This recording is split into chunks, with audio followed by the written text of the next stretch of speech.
إذن أيلهم معنتي حزي زلهم حزي مسيا زلهم كسام وداتا أتى قال عفت بيسوس كروسوس بيتشا زبل مالتيو بيسوس كروسوس بيتشا إيو عالم دهينو بيسوس كروسوس بيتشا زبل ترجع جامي أيت صحافنا ما صحاب قدس يسوس بيتشا زبل أيت صحافنا أيو رخيب ما تا بيتشا تبل ويكاتا بيتشا زبلوا بتان الصوم زبلوا هنكيد بتتقرن جانا قامقات طرح ويكا بينو زبل يخمس تا بيتشا سابي رخيب ما أبي هناي مصحف قدس كفال رخيب ما جبر اللوا امنتي يقولون عيد حننيو حدث امنت هاليوا جبر يقولون عيد حننيو كلتيو بخمي ده كده حنتينا امنت هالو جبر خلاي كله اللوا جبر نبينو امنتي يقولون سبزي سنة مجبارجين جبرجين كل فتصمي دحرة زفتصم تخوين خاني دحرة زفتصم تخوين خاني باسم ومنفس قدوس أهدو أملاك أما العالم تنورو نزي تاوت الزدر زبل channel لتكاتاتولو بنا እግዚአብሔር ሰላምታ أبزها لنا حالنا السلام يبلوكم علىكم مجمرتا نزي فيديو زي 3 كلاتنا كم تحقنا يوتيوب سبسكرايب لايك نقبرنا بكالة السباتوين كتب صحوة زينا مجمرتا نايتي يوتيوب حق السلازخونة إذا يوتيوب زياوين حداش سلازخونة كان زي ترايس سلازلا بزين عيط أو من سلازخونة اثناء مجمرتا نايلو ما عنتي مسئين عبد زلنا عبد صومون زي مبزحاتو كلاتنا زرعنا يكوريا زغننا مزار عربي زغنا نجر اللون السخاني انتهي دحرايلنا خاني أبزحات ناي يوتيوبرات ويكاب استفهالله ناي تيك توك تقراريتو بزحات قبابلو زغنايو نجرات اللون السو نايلو معنتن مهارو كام ناي ليك أباس أبا يوحنس ناي تقرأي لك أنا باسات لك أباس زبل وقاليو اتقالنسو انتهي ميلوم تقاقيم ديوم أبقالوم قدرت على ديو ويكا سحتت على ديو بخمي مخنيات يوم تم كالتك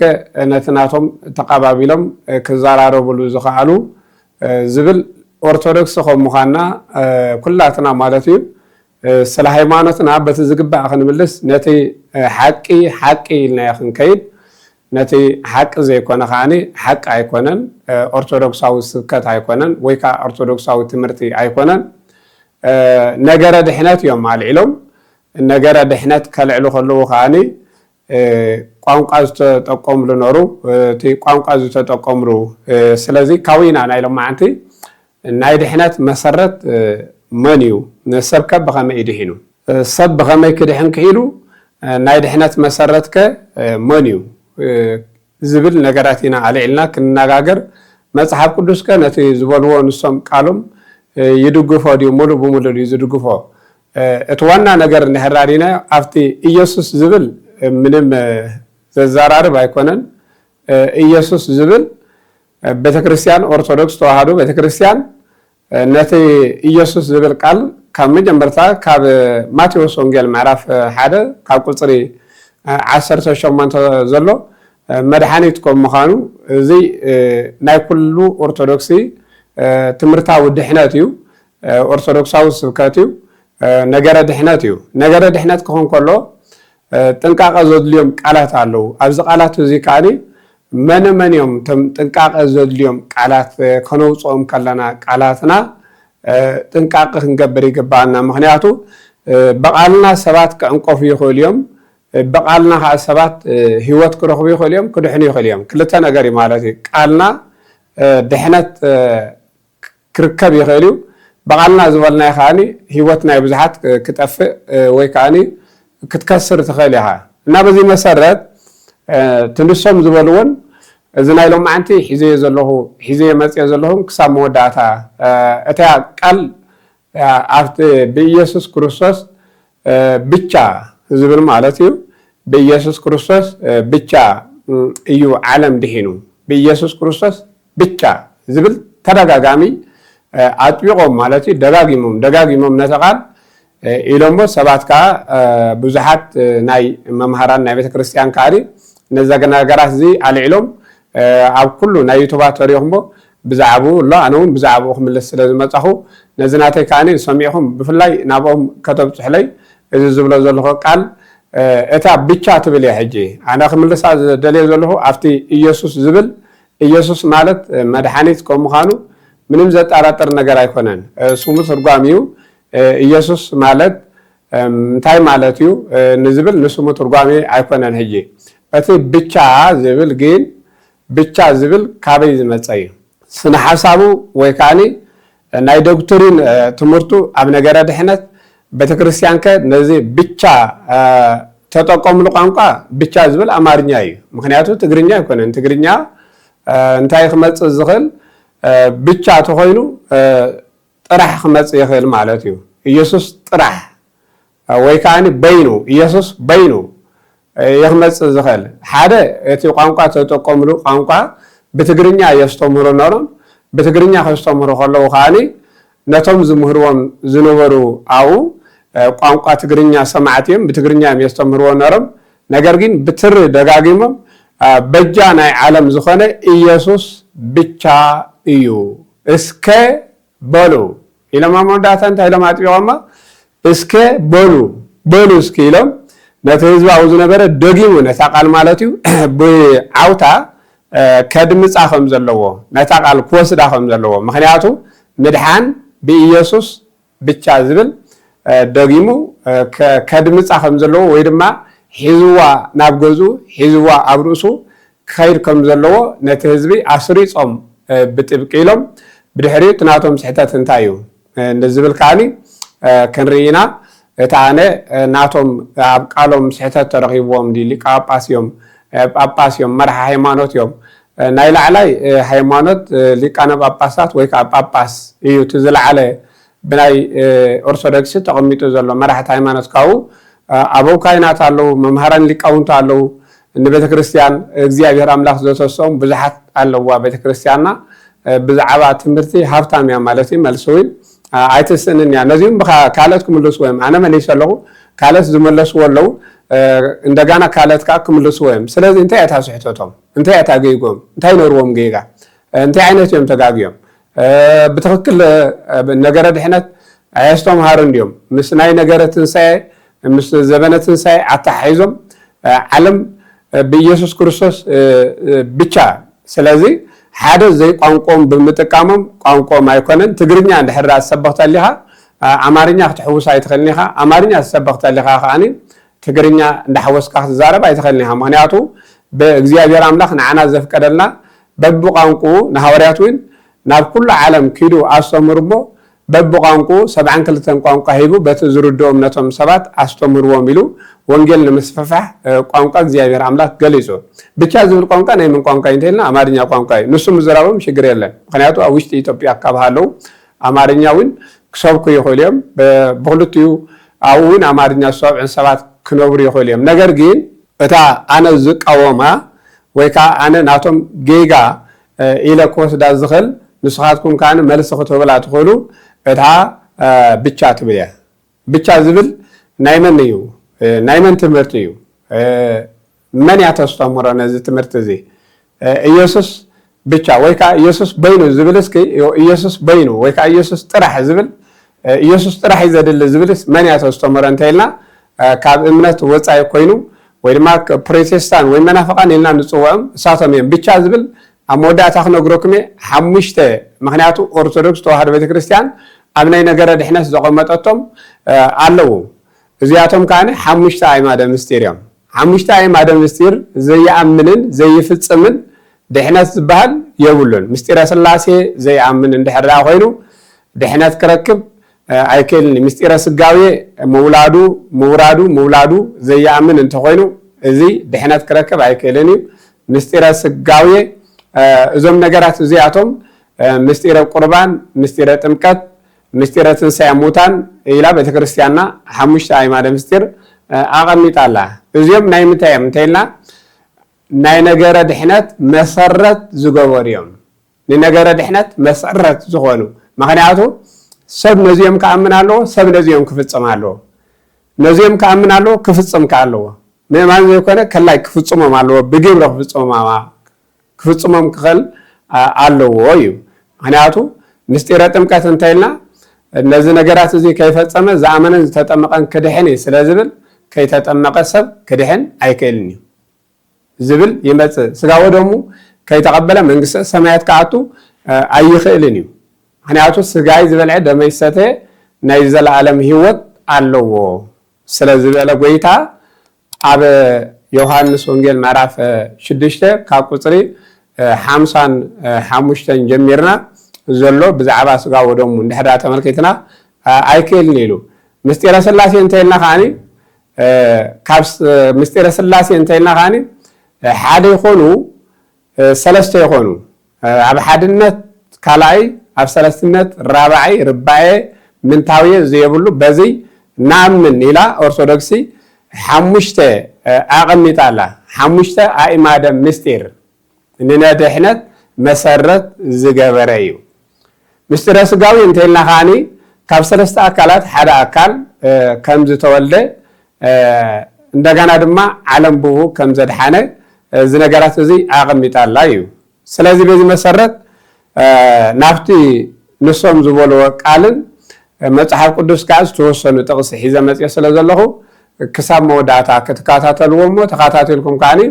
ነዚ ዝሰማዕኹም ሓሳብኩም ክትህቡ ማለት እዩ ምክንያቱ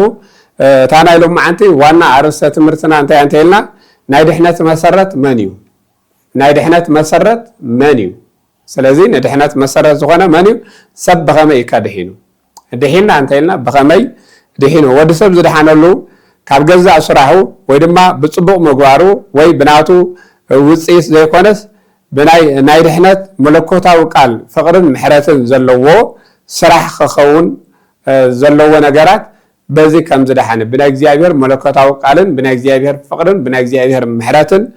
ከም ዝድሓነ ድሕነት ዝተፈጸመሉ ግን ብጎይታናን መድሓኒናን ኢየሱስ ክርስቶስ እዩ ኣብዚ ቃል እዚ ሕጂ ኢየሱስ ብቻ እንተኢልና ክርስቶስ ከየእተው ወይ መድሓኒና ከይበሉ ኢየሱስ ብቻ ዝብል ምእማን ብኢየሱስ ክርስቶስ ብቻ ዝብሉ ኣለዉ ስለዚ ድሕነት ብእግዚኣብሔር መደብን ብእግዚኣብሔር ፍቕርን ብናይ እግዚኣብሔር ቅድሚ ዓለም ምፍጣሩ ንደቂ ሰባት ዘዳልዎ ናይ ድሕነት ነገራት ከም ምዃኑ ይነግረና ምክንያቱ ቅድሚ ዓለም ምፍጣሩ እግዚአብሔር አምላክ ቅድመ ይፍጥሮ ለአዳም አይመረ ግብረ ይብል ቅድሚ ንአዳም ምፍጣሩ አዳም እንታይ ከም ዝገብር አዳም እንታይ ከም ዝሰርሕ ይፈልጥ ነበረ እግዚአብሔር አምላክ ኢሉ አዳም ቅድሚ ምፍጣሩ እንታይ ከም ዝገብር ክስሕት ከም ምዃኑ ክጋገ ከም ምዃኑ ካብ ገነት ክወጽእ ከም ምዃኑ እግዚአብሔር አምላክ ነዚ ነገራት እዚ ካኒ እቅድ ነበሮ ንምድሓን እቅድ ነበሮ ማለት እዩ ነቲ እቅድ ዝነበሮ ካኒ መጽሐፍ ቅዱስ ስለ ድሕነት አብየና ይጠቅስ እዩ ሕጂ ኣብታ ናይ መወዳእታ ንሕዛ ኢየሱስ ብቻ ዝብል አባ ዮሐንስ ሊቀ ጳጳሳት ዝበልዎ ካብ ወንጌል ማቴዎስ ስጋብ ራ ዮሐንስ ኢየሱስ ብቻ ወይ ካኒ ኢየሱስ በይኑ ኢየሱስ ጥራሕ ዝብል እዛ ቃል እዚያ ክረኽቡ ኣይክእልን እዮም ኣይተጻሓፈን ኣብ መጽሐፍ ቅዱስ ኢየሱስ ብቻ ዝብል ኣይተጻሓፈን ኣብ ረኺቦም ታ ብቻ ትብል ወይ ከዓ ታ ብቻ ዝበልዋ በታ ንሶም ዝበልዋ ክንከይድ በቲ ትግርኛና ቋንቋ ጥራሕ ወይ ከዓ በይኑ ዝብል ይኽመጽእ እታ ብቻስ ኣብ ረኺቦም ኣብ ናይ መጽሐፍ ቅዱስ ክፋል ረኺቦም እንድሕራና ኣብዚ መጽሐፍ እዚ ክፋል ወይ ከዓ ኣብዚ ጥቕሲ እዚ ኣላ እንድሕራ ዝብሉ ተኾይኖም ከዓኒ ንዓና ክምልሱልና ክኽእሉ ኣለዎም ኣብዚ ስለ ዝረኸብክዋ ኣብዚ ጥቕሲ እዚ ስለ ዝረኸብክዋ ነዚያ መሊሰያ ኣለኹ ኢየሱስ ብቻ ዝብልስ ብቻ ትብል ቃል የደ ሕጂ ኢየሱስ ኣይኮነን ኢየሱስ ቤተክርስቲያንና ኢየሱስ ዝብል ቃል መልካ ኢየሱስ ንበል ተኣምረ ኢየሱስ ንበል ቅዳሴ ንበል ካብ መጀመርታ ጀሚሩ ኩሉ ኢየሱስ ኢየሱስ ይዝብል ነገር ግን ኣብቲ ኢየሱስ ኣይኮነን ዘሎ እቲ ምስቶም ካልኦት እምነት ከረሓቐናን ወይ ከዓ ክፈልየናን ወይ ከዓ ክሕደት ኢልና ክንወስዶ ንኽእል እታ ብቻ ትብል ቃል ግን ክሕደት ከም ምዃና ክእረም ዘለዎ ነገራት ከም ምዃኑ ህፀት ከም ምዃኑ ጉድለት ከም ምዃኑ ነዚኣ እሶም ክርድዋ ክኽእሉ ኣለዎም መጽሓፍ ቅዱስ ከ እንታይ ዝብለና ብዛዕባ ድሕነት ተወሰኑ ጥቕስታት ሒዘ መጽእ ስለ ዘለኹም ካልኣይ ቆሮንጦስ ምዕራፍ 5 ቁጥሪ 19 ከምዚ ይብል እወ ኣምላኽ ንዓለም ምስ ርእሱ ክዓርቃ ከሎ ብክርስቶስ ኢየሱስ ጎሪዩ ኣብዚ ሕጂ ብክርስቶስ ኢየሱስ ጎሪዩ ኢሉሎ ብቻ ዝብል ቃል ኣየምፀን ካልኣይ ጥቕስኻኒ ዮሃንስ ወንጌል ምዕራፍ 3 ቁፅሪ 16 ኻ ኣምላኽ ንወዱ ኢሉሎ ኣምላኽ ንወዱ በጃ ክሳዕ ዝህብ ክሳዕ ክንዲዚ ንዓለም እንታይ ገበራ ኣፍቀራ ምኽንያቱ ኢሉ ኣምላኽ ንወዱ ናብ ዓለም ዝለኣኾ ዓለም ብኡ ክድሕን ምእንቲ ስለዚ ኣብዚ እንታይ ኣምፂሎ ኣምላኽ ንወዱ እንተኢሉ እግዚኣብሔር ኣብ ንወዱ ናብ ዓለም ከም ዝለኣኾ ኣምላኽ ንወዱ ለኣኾ ኢሉ ዝለኣኽ ዘሎ ኢየሱስ ክርስቶስ እዩ እግዚኣብሔር ኣብ ከዓ ንወዱ ናብ ዓለም ከም ዝለኣኾ ብኡ ንክድሕን ኢሉ እዩ ተወሳኺ ጥቕሲ ማቴዎስ ወንጌል ምዕራፍ 20 ቁፅሪ 28 ከዓ ከመይ ኢሉ ከመይ ወዲ ሰብ እንተኾነ እውን ከገልግል ሂወቱ ምእንቲ ኢሉ ሂወቱ ምእንቲ በጃ ብዙሓት ክህብ እምበር ከገልግልዎ ኣይመፀን ኢሉ ኢየሱስ ክርስቶስ ናብዚ ዓለም እዚ ዝመፀ ንምንታይ ይመፁ እንድሕራየና ዓለም ንኸድሕን በጃ ብዙሓት ክህብ ኢሉ እዩ ዝመፀ ስለዚ እታ ብቻ ትብል ቋንቋ ኣበይ ረኺቦማ ካበየናይ ጥቕሲ ረኺቦማ ዝብል እዩ ናይ መወዳእታ ተወሰኑ ጥቕስታት ኣለዉ ክልተ ጥቕሲ ኣለዉ እዚኦም ከዓ መፅሓፍ ቅዱስ ምክንያቱ ንሶም ካበይ ረኺቦማ እታ ብቻ ትብል ኣብ መፅሓፍ ቅዱስ የለን ዘየለ ተኮይኑ ከዓ ካበይ የምፅኦም ብቻ ዝብል ቃል ወይ ከዓ ጥራሕ ዝብል ቃል በይኑ ዝብል ቃል ተጠቂሞም ቀዳማይ ዮሃንስ ምዕራፍ 2 ቁፅሪ 2 ከዓኒ ንሱ ምእንቲ ሓጢኣትና በጃ ኮነ ምእንቲ ሓጢኣትና ኩሉ ምእንቲ ሓጢኣት ኩሉ ዓለም እምበር ምእንቲ ሓጢኣትና እውን ኣይኮነን ኢየሱስ ክርስቶስ በጃ ዝኾኖ ምእንቲ ኩሉ ዓለም ኢሉ በጃ ኮነ ዝብል ቃል የለ ኣብዚ ከዓ ምክንያቱ ብቻ ዝብል ቃል የለን ኣብዚ ነንብቦ ዘለና መፅሓፍ ቅዱስ ብቻ ዝብል ቃል ኣይተጠቀመን ካብኡ ቀፂሉ ቀዳማይ ቆሮንጦስ ምዕራፍ 15 ካብ ቁፅሪ 17 ከዓኒ ክርስቶስ ዘይተንሰ እንድሕር ኮይኑ ኢሉ እምነትና ወይ ከዓ ስብከትና ኮንቱ ይኸውን ኣሎ ኢየሱስ ክርስቶስ ካብ ሞት ኣይተንስአን እንድሕር ንብል ተሊና ኢሉ ቅዱስ ጳውሎስ ንሰብ ቆሮንጦስ ስብከትና ኮንቱ ይኸውን ኣሎ ስለዚ ስብከትና ኮንቱ ከም ዘይኮነ ስብከትና ብኮንቱ ነገር ከም ዘይንዛረብ ዘለና ግን ኢየሱስ ክርስቶስ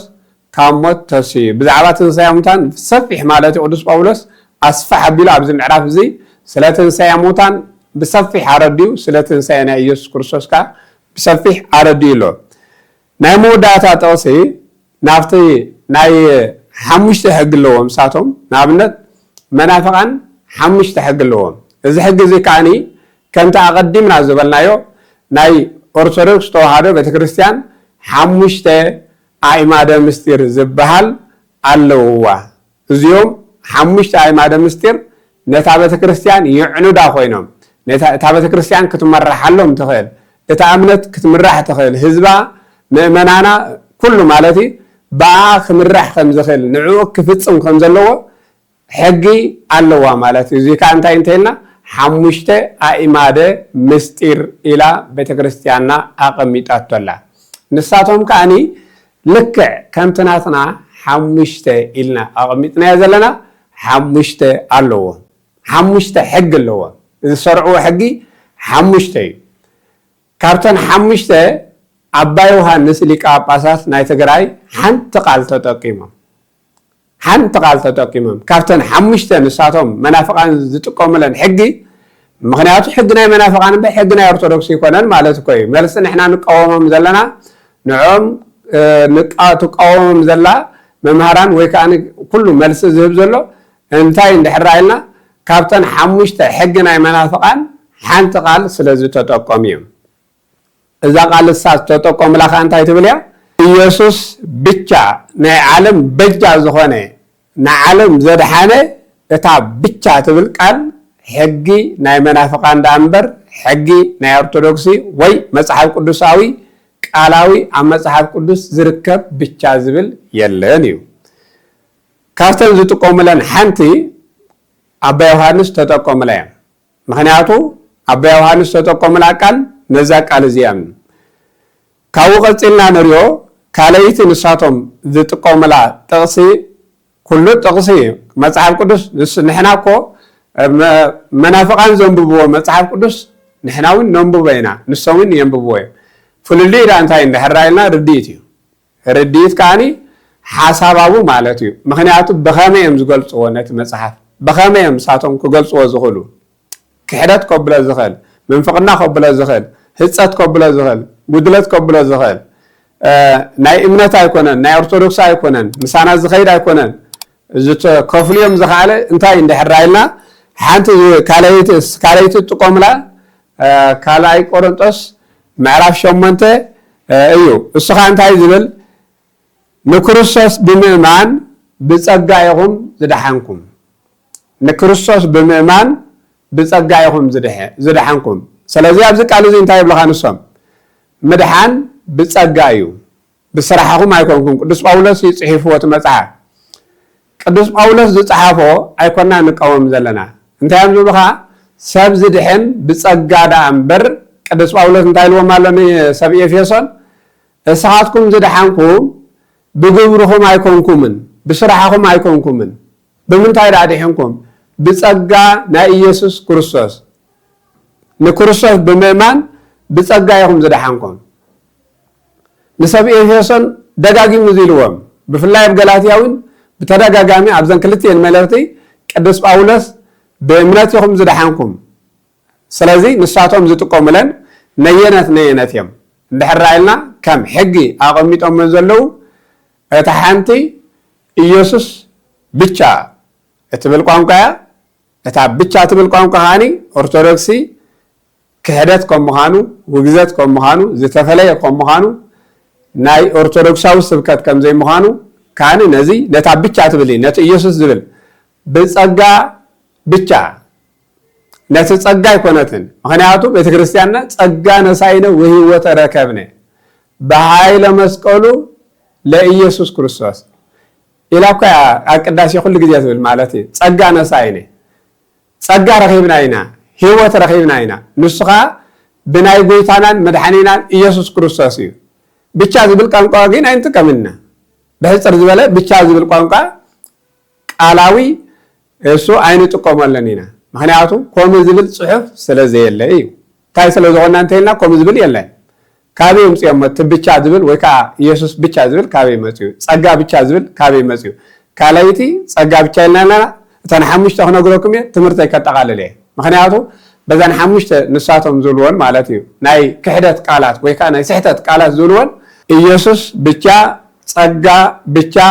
እምነት ብቻ ዝብል እዩ እምነት ብቻ ይብል ማለት እዩ ምክንያቱ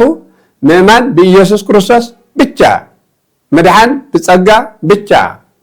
ግብሪ ኣየድሕነን ይብሉ ግብሪ ኣየድሕነን ኦርቶዶክስ ተዋህዶ ቤተክርስቲያን ከዓ እምነት ምስ ግብሪ ምክንያቱ